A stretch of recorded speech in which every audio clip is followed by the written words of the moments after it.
नमस्कार। Class 11th accountancy. देखिए, हमने अपनी पिछली क्लास में आपको कैश बुक समझाई थी। हम इस टॉपिक में सब्सिडियरी बुक समझ रहे हैं, सहायक बहियाँ। तो हमने अभी तक आपको पहली सहायक बही थोड़ी सी क्लियर करने की कोशिश की है। पिछली क्लास में हमने आपको कैश बुक से रिलेटेड पेटी कैश बुक समझाई थी। उससे पहले हमने triple cash column cash book, simple cash book सारे ही समझाकर उनके कुछ प्रैक्टिस भी की है। और आपसे ये ज़रूर कहना चाहूँगा कि जो सवाल हमारे एनसीईआरटी के हमने बोर्ड से एक्सप्लेन नहीं किए हैं वो आप लोगों के लिए एक प्रकार से होमवर्क है। आप वो होमवर्क कंप्लीट करो और हमें सबमिट कराओ। यदि कोई समस्या रह रही है, नहीं समझ में आ रही है, तो आप हमसे ज़रूर बात कीजिए, हम आपको समझा देंगे। आज हम हमारा स्टार्ट करेंगे परचेज बुक। देखिए, कैश बुक के बाद हमारी नेक्स्ट बुक है परचेज बुक। हिंदी में बोलते हैं उसको क्रय बही। आखिर क्रय बही होती क्या है, थोड़ा सा समझने की कोशिश कीजिएगा। क्रय बही का मतलब होता है कि माल के उधार क्रय। देखिए, हम यहाँ पे समझते हैं माल के उधार क्रय संबंधी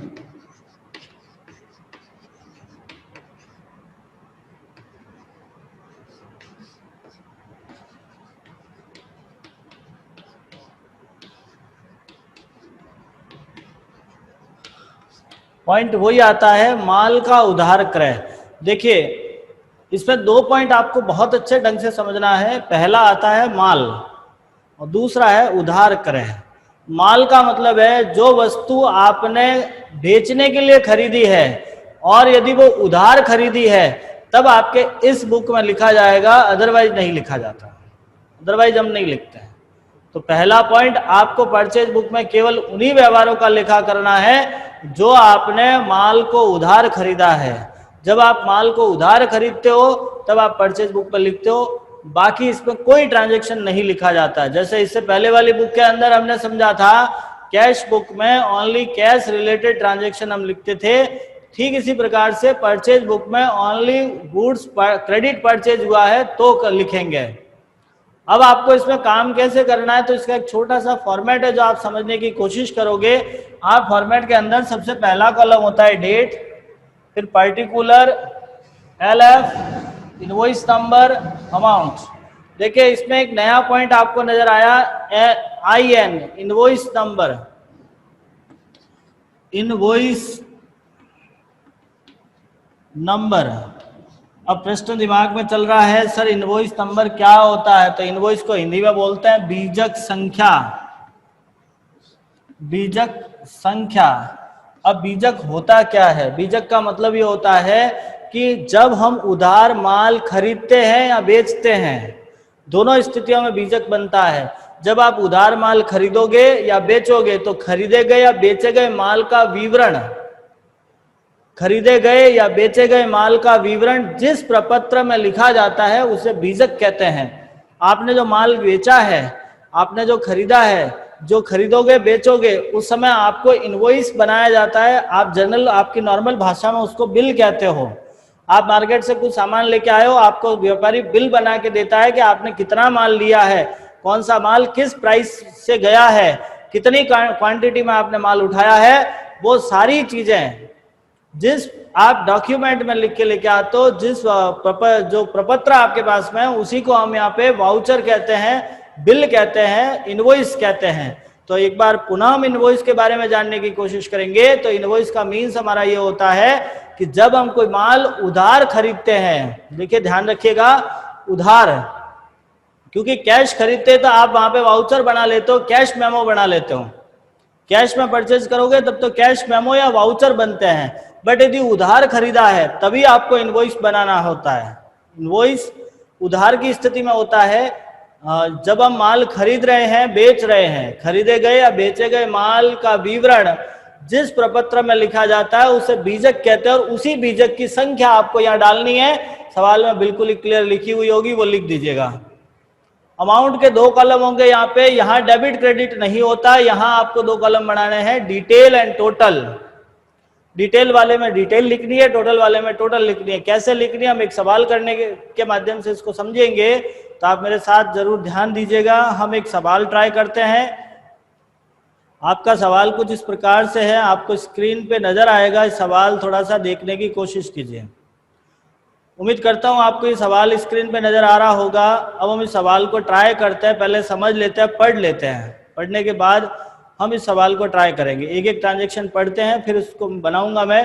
आप समझिएगा। सबसे पहले प्रश्न में लिखा, निम्नांकित सौदों से विजय ब्रदर्स की क्रय पुस्तक बनाइए। क्रय पुस्तक का मतलब होता है परचेज बुक, ठीक है। तो आप परचेज बुक बना रहे हो। परचेज बुक बनाने के लिए आपको पहला काम, पहला ट्रांजैक्शन लिखा है महावीर ब्रदर्स से खरीदा। ध्यान रहे हैं, आप यहाँ पे केवल माल खरीद रहे हो, वो भी उधार, तो ही लिखना है, नहीं तो नहीं लिखना है। महावीर ब्रदर्स से खरीदा, आपने खरीदा है 100 मीटर ऊनी सूट, ऊनी सूट कपड़ा 560 रुपए प्रति मीटर से खरीदा है। थोड़ा सा मिसप्रिंट है आपके इस सवाल में। आप देखोगे तो इंग्लिश में 450 रुपए लिखा है, तो आप इंग्लिश वाला मान्य करना, हिंदी वाला नहीं। मिसप्रिंट है इस प्रश्न में, आप इंग्लिश वाला को समझते हुए काम करेंगे। Next, 40 pieces shirting at the rate 100 rupees per piece. Next आपको ट्रेड डिस्काउंट दिया हुआ है। आगे वाला ट्रांजैक्शन है मयूर शूटिंग से खरीदा, परचेज फ्रॉम मयूर शूटिंग, आपका 50 pieces suiting 400 rupees per piece. और लास्ट जोशी ब्रदर्स से खरीदा है 100 piece coating 100 rupees per piece है, ट्रेड डिस्काउंट है। तो अब हम इस सवाल को ट्राई करते हैं। आप करोगे कैसे, थोड़ा सा ध्यान दीजिएगा। देखिए, सबसे पहले तो आपको इसका फॉर्मेट बनाना है। हम एक बार फिर से फॉर्मेट बनाते हैं। आप ऊपर लिखोगे परचेज बुक, ध्यान रहे परचेज बुक है ये। पहला कॉलम होगा आपका डेट, हमने कॉलम बनाया पहला डेट,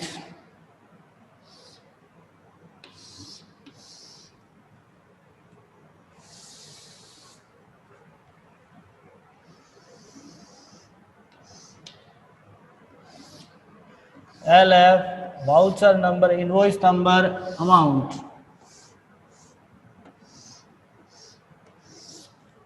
ठीक है। अब आप यहाँ पे लिखोगे date, particulars, LF, invoice number,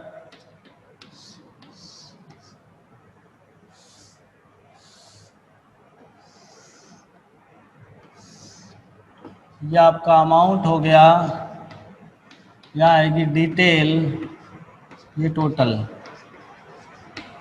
ठीक है। सबसे पहला ट्रांजैक्शन है आपका मार्च 2010 1, आप लिखोगे 2010 मार्च 1।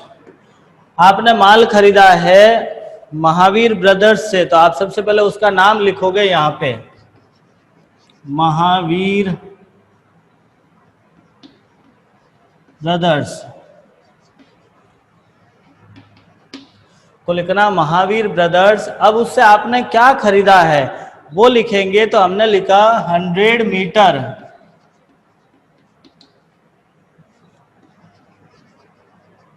100 मीटर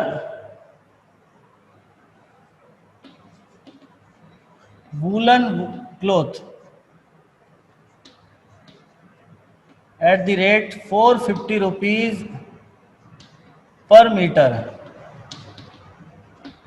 लिखने का तरीका समझिएगा।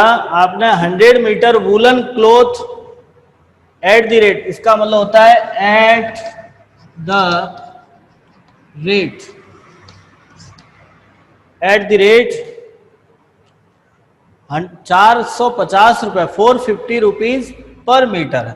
इस एंगल से आपका टोटल अमाउंट हो गया, जो डिटेल में लिखना है 45,000 रुपये, ठीक है। नेक्स्ट आपके पास में है 40 नग shirting, 40 pieces shirting, 40 pieces shirting at the rate 100 rupees each, 100 रुपए का एक पीस है, तो आपके ये हो गए 4000। ठीक है, अब आपको लिखा 10% ट्रेड डिस्काउंट, तो यहां से आप पहले तो इसकी टोटल करोगे 4000, 49,000, उसमें से लेस करना है, less trade discount at the rate 10%। अब इसी का 10% 4,900 रुपये होता है, जो आप यहाँ से लेस करोगे आपके पास अमाउंट आएगा 44,100, जो टोटल में दिखाना है। ये तरीका है आपका पहला ट्रांजैक्शन। फिर आपको यहाँ से एक लाइन खींच के बंद करना है। ठीक है, वापस समझते हैं। सबसे पहले आपने जिससे खरीदा उसका नाम, महावीर ब्रदर्स, क्या क्या खरीदा है जो डिटेल आपको दे रखी है वो लिखनी है यहाँ पे। हमने 100 मीटर ऊनी कपड़ा खरीदा था, तो 100 metres woollen cloth at the rate 450 rupees per metre, तो 400 और 100 से मल्टीप्लाई किया, 450 इंटू 100 प्लस टू 45,000। नेक्स्ट आपका 40 पीसेज शर्टिंग, 100 रुपीज ईच, इस तरह से आपके 4,000 शर्टिंग का हो गया। 49,000 में से आपके 4,900 रुपये लेस हो गया, 44,100 हो गया। नेक्स्ट ट्रांजेक्शन है आपके पास में मार्च 5। अब आपने इस बार खरीदा है मेसर्स मयूर शूटिंग से, तो मयूर शूटिंग, देखिए सवाल में जो आपको इनवॉइस नंबर दिया हुआ था 108, वो आपको यहाँ दिखाना है। सवाल में लिखा हुआ है वो आपको सिर्फ यहाँ पे दिखाना है, बाकी कुछ नहीं। मयूर शूटिंग से आपने खरीदा है 50 piece suiting, 50 piece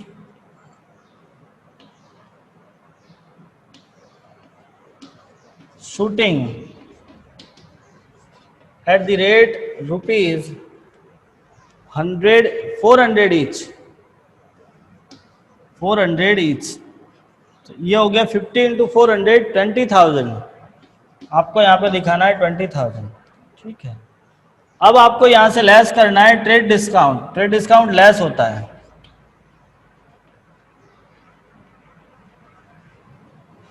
eight the rate rupees 100, 10%। आपका 10% 2,000 लेस हो गया, पीछे बचा 18,000, जो आप यहाँ दिखाओगे।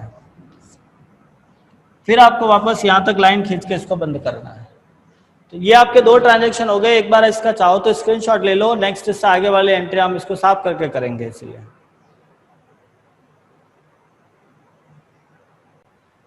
नेक्स्ट ट्रांजैक्शन है आपका 15 मार्च को। आप लिखोगे मार्च 15। इस बार आपने खरीदा है जोशी ब्रदर्स से, तो आपने लिखा जोशी,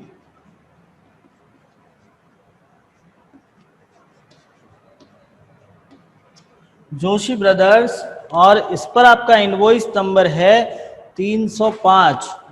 आप डालोगे इनवॉइस इक्वल्स टू 305। और नेक्स्ट क्या खरीदा है, तो 100 piece coating, coating at the rate rupees 100 each, ये हो गए आपके 10,000। अब यहां से आप लेस करोगे trade discount, trade discount at the rate 10%। यहाँ पर भी आपका 10% ट्रेड डिस्काउंट है, तो 1,000 रुपये आपका ये लेस हो गया, पीछे बचा 9,000। अब आप यहाँ से ध्यान रखोगे, इस सवाल में आपको एक पैकिंग चार्ज दिया हुआ है, तो पैकिंग चार्ज ऐड होता है हमेशा। आपको पैकिंग चार्ज मिला है 100 रुपये, आप ऐड कर लोगे और टोटल में दिखाओगे 9,100। अब आपके पास 3 ट्रांजैक्शन थे, तीनों का टोटल करोगे और यहाँ लिखना है, ये ध्यान रहे जो लास्ट वाला काम है, यहाँ लिखना है परचेज अकाउंट डेबिट, को यहाँ लिखना है परचेज अकाउंट डेबिट, और इसमें आपको तीनों का टोटल करना है। तीनों का टोटल हम करेंगे तो ये वाला अमाउंट आएगा 71,200। टोटल साइड करनी है, बाकी किसी की टोटल नहीं करनी है आपको। तो आपको ये सवाल था, एक बार इसका स्क्रीनशॉट ले लो, इससे हम लेजर समझते हैं। ये पूरा एक ही सवाल साथ में करना है आपको, अलग अलग नहीं करना, ध्यान से देखिएगा। अपने सेकेंड ट्रांजेक्शन के बाद थर्ड ट्रांजेक्शन, थर्ड आता है अपना 15 मार्च को। ट्रांजेक्शन आपका है जोशी ब्रदर्स से खरीदा, तो हमने लिखा जोशी ब्रदर्स, ठीक है। क्या खरीदा? 100 पीस कोटिंग, तो 100 pieces coating at the rate ₹100 each, 100 रुपए वाला एक पीस था, तो टोटल अमाउंट हो गए 10,000। अब आप यहां से लेस करोगे trade discount, and our trade discount is 10%, total amount is 10,000, trade discount 10% है, तो 10% आपने लेस कर दिया, पीछे बचा 9,000। अब यहाँ पर आपको इस सवाल में ध्यान रखना, एक पैकिंग चार्ज दिया हुआ है, किसी भी प्रकार का एक्सपेंसेस सवाल में दिया होता है तो वो ऐड होता है, आपको नीचे ऐड करना है, ऐड पैकिंग चार्जेस 100 रुपए, टोटल हो गया 9,100 रुपए। आपको यहाँ पे अब तीनों ट्रांजेक्शन करने के बाद अब वाला काम ध्यान से देखिएगा, तीनों ही ट्रांजेक्शन की टोटल लगानी है, लोग टोटल आ गई 71,200। इसके लिए यहां लिखोगे मार्च 31 परचेज अकाउंट डेबिट, जहां टोटल लिखा है उसके आगे लिखना होगा परचेज अकाउंट डेबिट, ये था आपका परचेज बुक। अब हम इससे इसका लेजर ट्राई करते हैं, ध्यान से समझने की कोशिश करना है। देखिए परचेज बुक से लेजर कैसे बनती है, तो लेजर बनाने के लिए आपको एक ध्यान रखना होगा, आपके पास जितने पार्टीज थी जिससे आपने माल खरीदा उन सबका खाता खुलता है, साथ में आपको एक अकाउंट बनाना है परचेज का। सबसे पहले हमने परचेज बुक बनाई है, तो वहां से एक अकाउंट बनेगा परचेज। हम परचेज अकाउंट के डेबिट साइड में लिखेंगे to sundry as per purchase book, to sundry as per purchase book, और अमाउंट होगा आपका जो अभी आपने अमाउंट लिखा था, जो कैलकुलेशन करके आया था, वही अमाउंट आपको यहाँ फिलअप करना है 71,200, ठीक है। परचेज के डेबिट साइड में लिखना है to sundry as per purchase book, और अमाउंट डालोगे आपका टोटल जितना भी आया है। नेक्स्ट आपके बाकी के 3 अकाउंट, जैसे पहला था महावीर ब्रदर्स, तो महावीर ब्रदर्स में आपको काम करना है, इसके बाय की साइड लिखोगे बाय परचेज, और इसका टोटल करना है 44,100। फिर इसके बाद आपने बनाया था मयूर शूटिंग्स, तो मयूर शूटिंग के अंदर भी आपको बाय में लिखना है बाय परचेज, इसमें था आपका 18,000। और जोशी ब्रदर्स थे, जोशी के भी बाय में लिखना है बाय परचेज, ये था आपके पास पे अमाउंट 9,100 रुपए। ये है आपका लेजर बनाने का तरीका। उम्मीद करता हूं आपको ये समझ में आया होगा। इससे रिलेटेड आपको ट्राई करना है क्वेश्चंस, पहले तो आपको इसी को नोटबुक में सॉल्व करना है, अच्छे से समझिएगा, नहीं समझ में आते हैं तो पूछ लीजिएगा। एक बार आप इसका स्क्रीनशॉट लेना चाहो तो ले सकते हो कि काम कैसे करना है। मैं ये क्वेश्चन सॉल्व सेंड भी कर दूंगा, इससे रिलेटेड और भी प्रश्न सेंड करूंगा, आप लोग ट्राई कीजिएगा, नहीं समझ में आए तो बता दीजिएगा। ठीक, धन्यवाद।